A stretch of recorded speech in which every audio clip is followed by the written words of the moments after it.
Week one is the most important waiver wire of the season. So I'm going to take you through every single player you should consider for that vital waiver run tomorrow on the Fantasy First Down. I'm Ben Wasley. Welcome to the Fantasy First Down. And today we're talking waiver ads. Plus, I'm also going to take you through every player I think is droppable in your leagues. If you've got any questions or comments, pop them down below, or you can hit me up on Instagram and or Twitter. If you want my rankings, then head over to ffdfantasyfootball.com. I have been ranked in the top 12 in accuracy in season over the last 3 years. But today, we're going to talk waiver ads. So let's get into the quarterbacks to start things off. And first one's obvious. I knew going into the season, a lot of you did as well, that Justin Fields was going to be a very good option. And he was very good in week one against Pittsburgh. His legs give him a very good floor, and they are willing to pass enough, given their defense isn't as strong as it has been at times in the past, to mean that he's going to be a very good fantasy start at times this season. He starts things off against Buffalo, and we saw how high-scoring games against Buffalo can be last week. He's a great pickup if you're in one of those shallower leagues where he's available. If not, well, Drake May is a slightly riskier option, but he goes against Miami, who were awful last week. So if you need more of a streaming option,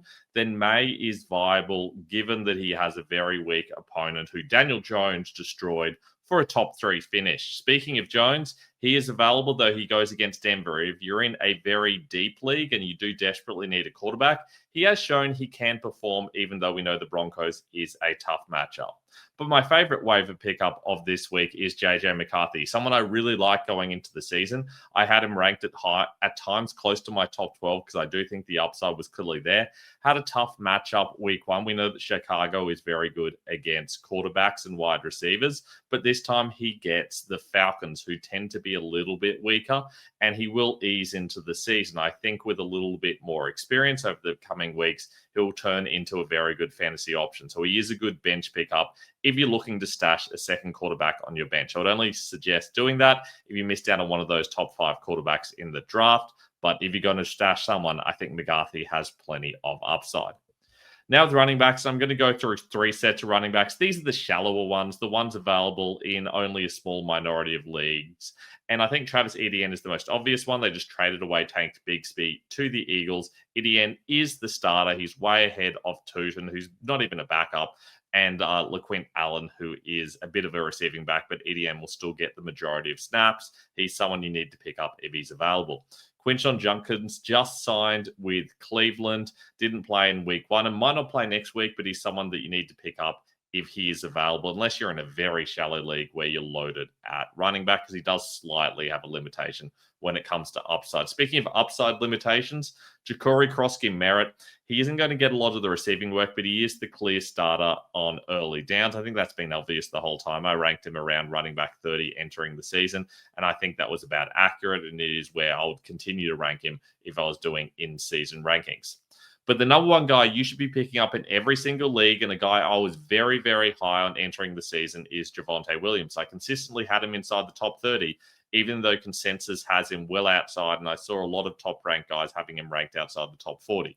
Williams is always going to be the lead guy going into the season, and with Jaden Blue not even active on game day, Williams is the guy and will continue to be in a very good matchup against the Giants next week. If he's available in your league, you need to be spending up to go and get him. We know that the Cowboys want to run the ball more this season. Even when they're behind, Williams is someone you're going to want to have. Let's get a little bit deeper. We're still talking about guys that are available in a minority of leagues in most cases. And Ramondre Stevenson, we knew was going to be solid entering the season. If you're desperate for a guy who's a starting option, even though he lacks upside, Stevenson is currently the lead runner in New England. We expected him to be the early down guy while Henderson took the receiving work. That's not what actually happened. Stevenson just ended up getting more of the snaps, but being used on all 3 downs. And the same thing happened with Henderson, only he was just used a little bit more than Stevenson. That does suggest that Henderson's going to start taking over as the season goes on, as we kind of expected prior to the season. But Stevenson is someone you can start early on. He goes against Miami, which is a pretty good matchup. So he's someone you can feel okay with starting if you're desperate this week. Jack Charbonnet actually ended up getting more snaps than Kenneth Walker on all 3 downs. which is a little bit of a surprise. We expect another one of those situations where Walker is the main guy on early downs and Charbonnet is just the third down guy. And we even started to see Walker take over some of the third downs last season. Instead, it was Charbonnet leading the way on all 3 downs. And he is someone that it's worth picking up. Firstly, because he's got amazing upside if Walker goes down, because he'll be an every down guy. But secondly, also because he might just take the lead role on merit. We do know that Walker has had some injuries coming into the season. That might be why he was limited. But Charbonnet has that upside that it is worth picking him up if you have the bench space for an upside guy who could be a starter. Nick Chubb has far less upside, but he was the clear lead back for Houston in what was a tough run game for them. He was the only guy who really got anything going. There was a lot of concerns that Woody Marks might be involved or Damian Pierce, but ultimately Chubb looked pretty good and the others just plain did not. Chubb was going for over 5 yards a carry. The others were going 1 or 2 yards a carry. Chubb is the guy you want if you're in a non-PPR or half PPR league in particular, but the upside of all the Houston backs is limited. He is more of a depth option.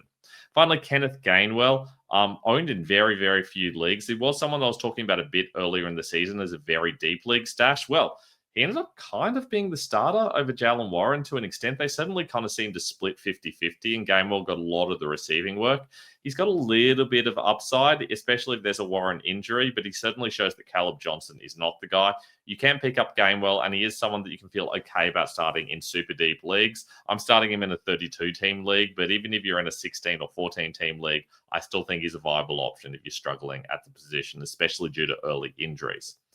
Now, in waivers, you really need to be picking up the right stashes and stashing them on your bench. And we're talking running backs here. These running backs will all go into a very strong position if there's an injury ahead of them. And I'll talk about this every single week. Injuries happen a lot with running backs. The average top 36 running back will miss 2 games a season, so you want to get their backups. Braylon Allen is actually playing a lot, and he's nearly someone you could start if you're in a bind on a bye week. We know that Breece Hall's only playing about half the snaps. Allen's coming in for the rest, and Isaiah Davis is doing a lot of the third down work. Allen is someone who could be useful against Buffalo because, as Derrick Henry showed, you can really run the ball against Buffalo. Plus, Allen also got the touchdown last week. He's someone I'm certainly picking up just in case we see a Breece Hall injury. And if you're desperate, you can start him this week. Tyler Algier I really like because we know how good Atlanta is at running the ball. Part of that is Bijan Robinson being very skilled, but even before Robinson arrived, Algier was someone that you could trust to run the ball solidly and go a good 4 or 5 yards a clip. So he's someone I like having on my bench. If we finally see a Robinson injury, I think that Algier is someone who's going to perform as a top 20 running back at least, if not better. Trey Benson is someone I didn't really like as a handcuff entering the season, but kind of like the idea of stashing him now because he's being used a lot more on third downs. It's a bit surprising because James Conner is a pretty good receiving back. Benson traditionally hasn't done that. He's been an early down back, and they've used Amari Demicado or others on third downs. Now suddenly it's Benson being used a lot more on third downs, and I think that really helps his upside because if you see a Conner injury, all of a sudden he's going to be an every down back instead of just being an early down back. And that massively raises his ceiling to close to top 10, top 15 region. That's why I'm picking him up if he's available, and he is in a lot of leagues. But one of my favorites is DJ Giddens. We do know that Tyler Goodson's out injured and things might change if Goodson comes back. But for me, I think Giddens is the clear backup to Jonathan Taylor. We saw Taylor getting pretty much every snap before the game was totally out of hand against Miami, and then all of a sudden we saw a whole lot of Giddens. Giddens looked fine. Taylor's still the main guy there, but if Taylor has an injury, there is a good chance Giddens will be very good. We've seen that Colts backs, think Zach Moss, think even Tyler Goodson himself, have put in some really good performances when Taylor's been out. Giddens could be the guy to do that for you. Stash him on your bench. He's pretty much available in every league except for the ones I'm in. Wide receivers, and no real surprises here. Keon Coleman is someone I've loved ever since he was drafted. He had a boom game to start the season, and that's great. It's finally paying off. Now, to be fair, he's not going to be this good every single week, but if he's available on waivers, absolutely take him. He's a bit of a sell high because I do think that this is going to be his best week of the season. We know that Baltimore is someone they absolutely had to attack through the air once they were behind. But I still think that Coleman is going to be a good pickup if he's available in your league. Just don't spend the whole bank on him because I think he's more likely to be a wide receiver 3 for most of the season. Michael Pittman looked very good. Now gets a slightly tougher matchup, but he did seem to be the number one guy. Was clearly hampered by injury last season. We saw a lot more of Josh Downs. Daniel Jones seemed far more inclined to use Pittman and a little bit of Pierce and even Adonai Mitchell. Pittman is going to be the number one guy there for Indy. Downs is just being used in 3 receiver sets. I like Pittman as someone to pick up and feel okay about using as kind of a wide receiver 3 this season. Hollywood Brown becomes the number 1 guy playing out of the slot for the Chiefs, at least for the next few weeks. Xavier Worthy might be back next week, but I still think we see a whole lot of Brown. But if Worthy's out, all of a sudden Brown's someone who's probably going to be ranked as the top 20 receiver. So in the short term, he's a very good option in what should be a very interesting game against the Eagles. Jaden Reed, someone I kind of had to include here because I just didn't have that many other shallow options available. I think he's an okay option because he's available in half of leagues, and he still seems to be the number 1 guy for the Packers. Problem is, he's only being played in 3 receiver sets, and they're rotating everyone else. So it's kind of an ugly situation in general. But if I'm going to own a Packers wide receiver, and I don't really want to own any of them, Reed is the one I'd at least want to be starting right now, even though Golden's probably the one with most upside for the future. Let's go a little bit deeper. And Darnell Mooney is injured, but we know how good he was at times last season. He's someone you can stash on your bench and feel okay about being an option later in the season once the bye weeks hits. Shocks me that he's available in so many leagues. Joshua Palmer, clearly the number 3 in Buffalo, but if they're going to pass a lot in certain games, then he's someone who's going to get plenty of targets. Had 8 odd targets last game. I think he's a viable option in a deeper league, at least for your bench. Stash him and see, especially in non-PPR or half PPR league. If thinking more PPR, then Wan'Dale Robinson's a better option. Gets a whole heap of targets. Malik Neighbors is clearly the number 1 guy, but Darius Slayton just runs a whole heap of empty routes. We saw Robinson being used in more 2 receiver sets, which is fantastic both in the preseason and now in week 1. So I like the idea of what Robinson can add, especially in a PPR league. And finally, Cedric Tillman is my favorite out of this whole group. In fact, my favorite among most of the receivers. He's someone that I liked quite a lot going into the season and was drafting quite a bit. I had him as like my wide receiver 50 odd, which is way higher than consensus, where he was outside the top 60. I would have him ahead of Jaden Reed for starters. And if you're thinking long term, maybe even Marquise Brown, though he's pretty similar. Oops, sorry, that's the wrong way. Tillman is the wide receiver 2 for the Browns. They are going to have to pass a fair bit in certain games, and this is going to be one of those weeks where they're definitely going to have to. I do think Tillman is someone who's startable this week and a very good option. Another guy I've been very high on this season, had him as wide receiver 50 odd, and most people had him outside their top 80, is Quinton Johnston. He's probably available in your league unless you're listening to my stuff early in the season. He absolutely popped off in week 1. He's clearly the number 2 receiver, and that's not surprising because we saw that coming based on preseason usage. It's clearly Ladd McConkey and then Johnston, and then a big gap to everybody else. He's someone you should certainly try to pick up, but don't waste the whole bank on him. That was a little bit of a fluke game. I just think he's going to be solid wide receiver 3 flex option going into this season, into the rest of this season. Alec Imanor, another guy who kind of won that starting role pretty late on. This is someone that a lot of people like in Dynasty. I don't love him in redraft, but if you're in a really deep league, he is someone you can pick up and at least know that he's going to be out there on the vast majority of downs. Hopefully, we see Cam Ward passing the ball more effectively than we did this week. But until we see that, I don't think you can actually start him. He's just a bench option in a deeper league. Troy Franklin's another one that's definitely flown under the radar. I think you probably get him pretty cheap. It wouldn't surprise me if you can get him for between 1% and 5% of your fab. Doesn't get the greatest matchup, but he will have some good matchups coming on. He seems to be playing ahead of Marvin Mims as more the number 2 receiver, playing at the slot a lot of the times. We know that the number 2 receiver at Denver hasn't really been a thing last season, but Bo Nix is kind of developing a little bit more. It wouldn't surprise me if Franklin continues to get used okay as a flex option or a bye week filler. Kayshon Boutte was the top receiver for the Patriots. The reason for that was pretty simple. It's being used in 2 and 3 receiver sets. That's per PFF. The reason for that is that I think Stephon Diggs being a little bit rusty and not getting full training camp under his belt, that meant Boutte was used a little bit more than expected. But it is possible that when Diggs comes back, he goes into the 2 receiver sets instead of Mac Hollins, and it's Boutte and Hollins. We know that's not going to be Demario Douglas. Regardless, Boutte clearly appears to be ahead of Hollins in 3 receiver sets, and he's way ahead of Kyle Williams, who, as I've been saying all offseason, is not someone you need to be rostering. Boutte is someone I ranked higher than most people, but I did not expect this in week 1. Going over 100 yards means he's someone you need to consider on your roster, even though he's probably not startable straight away. Tight end wise, and I mean, this was a really interesting one where a lot of guys kind of popped up and a lot of guys really disappointed. Kyle Pitts is not someone I saw coming. He got used on a whole lot more early downs than I expected. That meant he finishes the tight end 12 last season in a pretty pass heavy performance.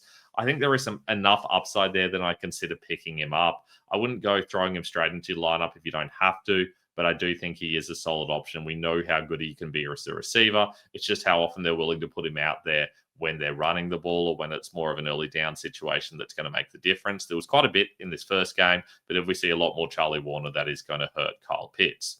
Brendan Strange is someone that I loved coming into the season. He was the greatest receiving option for the Jaguars in a pretty run-heavy game. We kind of knew that was going to happen. When you're playing against the Panthers are so bad on the ground that you're just going to run the ball a heap. They're going to play against opponents who are very different to that. Probably starting this week, in fact, against the Bengals, where they're going to have to pass the ball. And Strange is definitely a viable option there. Had 59 yards on 4 targets, was the clear lead receiving tight end. In fact, he was out there on pretty much every single down. There was a little bit of Johnny Munt, but and was very unlucky not to get a touchdown because it was really only a couple of snaps where he was off the field, and Long's come on and snagged a touchdown when Strange just happened to be off the field on those couple of snaps. So he's someone with plenty of upside. I had him as a top 12 tight end in draft season, and I stand by that. I do think he's replacing Evan Ingram. He's playing a similar role, but has more touchdown upside.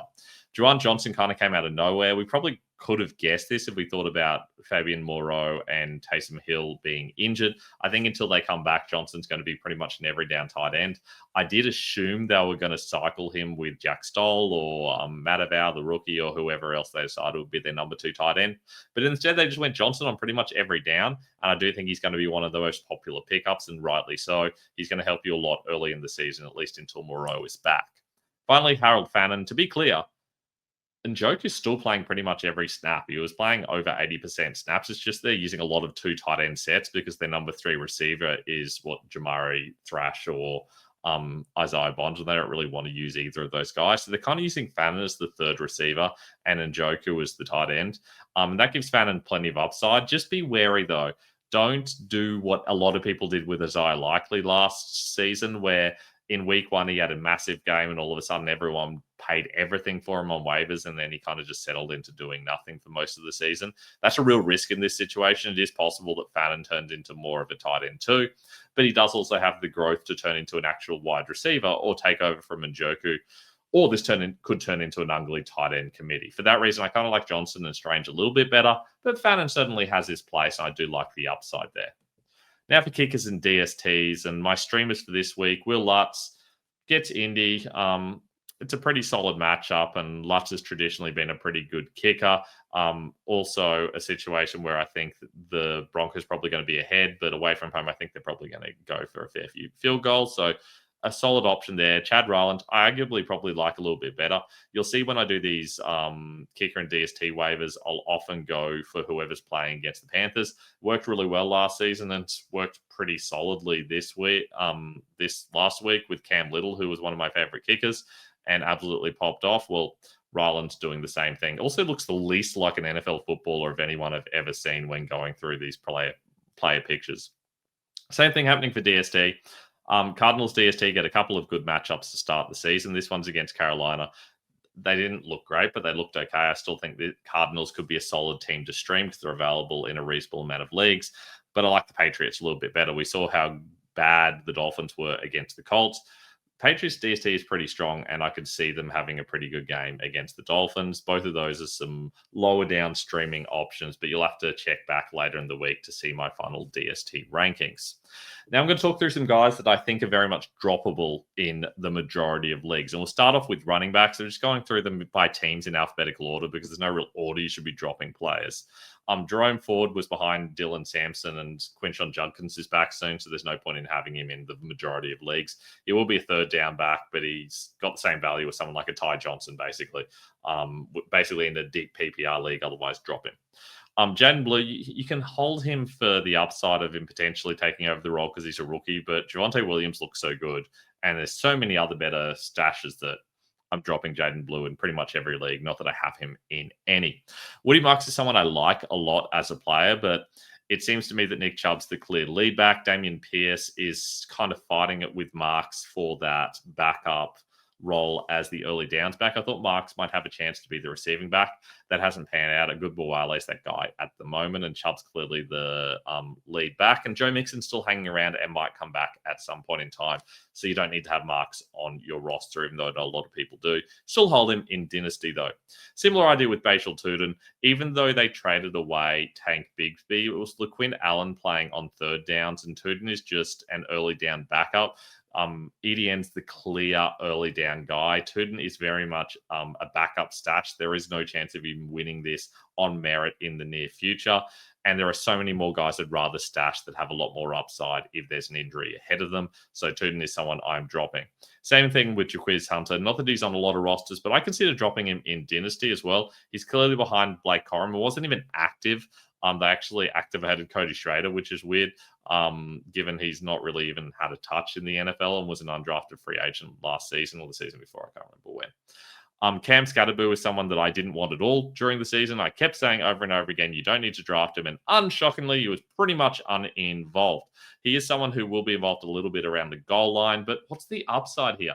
If he eventually takes over from Tyrone Tracy, and it might happen at some stage in the future, he's what, a running back 3 maybe, given that we're ranking Tracy around the late 20s. And that's what Scatterboo would be if he takes the full lead role. Even if he gets more involved, there's a good chance it becomes a committee with all 3 of he, Tyrone Tracy, and also Devin Singletary. Where's the upside here? I have no interest in Cam Scatterboo. I don't know why you drafted him. If you have him, please get rid of him now. Will Shipley was someone I was really interested in as a stash, and then he got injured, and they went and got Tank Bigsby. Shipley can now be dropped. Caleb Johnson, I would drop him in shallower leagues. I think in deeper leagues, there is still upside of him eventually taking over from Jalen Warren, who kind of looked okay, and Kenny Gainwell, who is what he is. I think Johnson could turn into a role later in the season. But again, where's the upside here? Best case scenario, he's a, mid-20s running back. That is in the rankings, not by age. Whereas there's a whole heap of guys who, if there's an injury in front of them, will be a top 10 or top 15 running back. So what are we doing with Johnson? There's no point. Isaac Rendo now has Brian Robinson ahead of him, and he didn't even get involved. So he's droppable immediately. Chris Rodriguez was inactive. There was a lot of talk he might get the early down work, or at the very least the goal line work. That didn't happen. If for whatever reason you got sucked into that, you can drop him. Wide receivers. And look, I called this earlier. Luther Burden, he's not the starter at the moment. He probably won't be the starter in the near future. And even if he becomes the starter, would you start Olamide Zacchaeus next week? If so, then sure, definitely hold Burden. But Zacchaeus is currently playing the role that Burden's going to go into. Probably equally skilled at this stage. Zacchaeus is actually not a bad player, and Burden hasn't really showed a lot yet. He's certainly going into the wide receiver 3 role. I'm not interested in Burden. I don't know why you are. You can drop him unless it is Dynasty, where he could develop into something. Marvin Mims, I expected to be the number 2 receiver. In a shallower league, I would drop him. In a deeper league, I'd hold on to him just to see what happens. Because I do certainly think there's upside in the possibility that he does turn into the wide receiver 2. But while he's taking kick returns, he's not going to be used as often as a lot of wide receiver 2s are. They're not using him effectively. I'm a little bit nervous about what I've seen. So in a shallower league, drop him. There's better upside options. In a deeper league, I would hold on to him. Same thing with Jaden Higgins. He could develop into a role, but even if he does, what is that role? Well, it's behind Nico Collins, who's the lead outside receiver. Christian Kirk is the slot guy, which has a reasonable amount of value in this offense. And they're not passing so effectively and having such an explosive, high-powered offense that wide receiver 3 has much value. Xavier Hutchinson is clearly ahead of Higgins at the moment, who's really not being used very much at all. I have no interest in him. I also have no interest in Jalen Noel, who we thought might be the slot replacement for Kirk while he's injured. Instead, they used Watson, the vet. So, I mean, what's the point in having Noel? Even in Dynasty, might be droppable in some situations. Higgins, on the other hand, I'm definitely holding in Dynasty, and I'm holding in deeper redraft leagues and dropping him in shallower ones. Josh Downs is a non-PPR, half PPR drop and a shallower PPR league drop, only being used in 3 receiver sets and looked a lot more anonymous once with Michael Pittman looking healthier and better. He's still someone who's going to rank as a roughly wide receiver 40-odd, but he's not winning you any leagues. So if you're in a shallower league, there's no point. Zach Beck, I've talked about this plenty of times. He's just plain not involved. Even with Amari Cooper leaving, Beck's still the number 4 guy. And even the number 3 guy in Thornton, wasn't used a lot. Trey Tucker's the number 2 guy. He's not someone you're particularly interested in. So why would you be rostering the number 4 guy? Even in some dynasty leagues, I'd be dropping him. Trey Harris, I called this weeks ago during the preseason. It was very evident when they brought in Keenan Allen and then with his usage during the preseason and on the depth charts that he's not going to be involved anytime soon. Quentin Johnston is clearly the guy that's going to be the other outside player across from Keenan Allen. Harris basically needs something to happen to Allen before he can be a starter. Keandre Lambert-Smith was getting a whole lot more touches than Harris was, and he's another rookie. This is a situation to avoid in general. Adam Thielen was someone we thought might be interesting, going to the Vikings and being their slot guy while there was a suspension to Jordan Addison. That clearly didn't pan out. He wasn't used much. He wasn't on the field enough. He's someone that you can drop straight away. Kyle Williams was barely used to the Patriots and likely won't be in the near future. We saw that one coming. He's going to be more of a development guy. Remember, it's not unlike the Patriots to waste a day 2 pick on someone. Think Jalen Polk and then just never use them. Devon Vele went to the Saints and we thought maybe he'd have a role. Currently, he's the wide receiver 4. Brandon Cooks is clearly the number 3 guy. You can definitely drop Vele if you had him in even a deeper league. And Roman Wilson, in some deeper leagues, given he was the wide receiver 3 for the Steelers, I thought he might be interesting. As it turns out, that is just plain not going to be the case. They had a bit more of a rotation for that number 3 role, but they used so many 2 tight end sets that Wilson was totally irrelevant to the situation. Finally, tight ends, and some of these are slightly hot takes, I think. Dalton Kincaid had a really good week, but his usage was exactly the same as last season. He's someone you can kind of hold on to, but he's going to be what he was last season. It was just a massively high-scoring, high-passing game for the Bills. He's not someone that particularly interests me. Still seeing the same amount of Dawson Knox. Nothing's changed there at all. He's someone that you can leave on waivers or send to waivers unless there's an injury to Knox, in which case suddenly Kincaid becomes interesting to me. If you've got deeper benches or something like that, you're certainly welcome to stash him on the bench, but he's not someone I want to be starting on a weekly basis. Colson Loveland, I called this way earlier in the preseason, and I've been saying it ever since. He is not someone you should be going for in redraft. I wasn't even particularly interested in Dynasty because I don't think he has as much imminent upside. He's clearly behind Cole Kmet. He wasn't used in one tight end sets at all, pretty much, which is a bit of a surprise because he was in the preseason. Kmet's clearly the lead guy right now, and he's still not someone you should go out and get. Loveland just has so little upside. Even if he turns into the number 1 guy, he's clearly behind DJ Moore. He's probably behind DeAndre Swift as a receiving option, as we saw during the game. And he's certainly behind Rome Odunze. He's probably behind Olamide Zaccheaus. And it's not like this is one of the league's best offenses. Loveland just is not someone you need in redrafting. Never has been. I ranked him as my tight end 22, I think, going into draft season. That hasn't changed. In fact, I probably will have him ranked further down now. Mike Gesicki is playing this weird committee situation with a heap of other guys. He's only really playing on 3rd downs. You don't need him. Evan Ingram is someone that I talked about for ages during the preseason. I ranked him as my tight end 17, even though his consensus was like tight end 8. He's not playing on the majority of downs. He's splitting with Adam Trautman. Now he's injured. Like, this is just an ugly situation. He got like 1 target. It was never going to work. We've not seen the Broncos really use their tight ends effectively. I don't want Ingram. I would drop him if I had him, and I don't have him in the majority of leagues. Don't want any Chargers tight ends. We thought maybe Aronze Gadsden might be interesting. He wasn't even involved.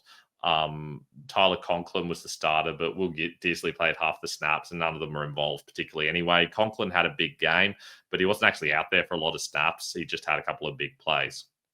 Tyler Higbee was someone I thought might be interesting, but ended up in this awkward committee where he wasn't playing in 2 tight end sets. There is a bit of an injury to Colby Parkinson. That might change things a little bit. For now, he's not someone you need even in deeper leagues. Finally, Elijah Arroyo. A lot of people are interested in him. Well, AJ Barner is the starter. Arroyo might turn into something as the season goes on, which means that Barner is slightly less interesting. But for the moment, Arroyo isn't someone that should interest you at all. And that's all we've got for today's Waiver Wire. If you've got any questions, hit me up on Instagram or Twitter. Check out my rankings at ffdfantasyfootball.com. And please, helps a lot if you like and subscribe on YouTube. I'll talk to you guys next time on the Fantasy First Down.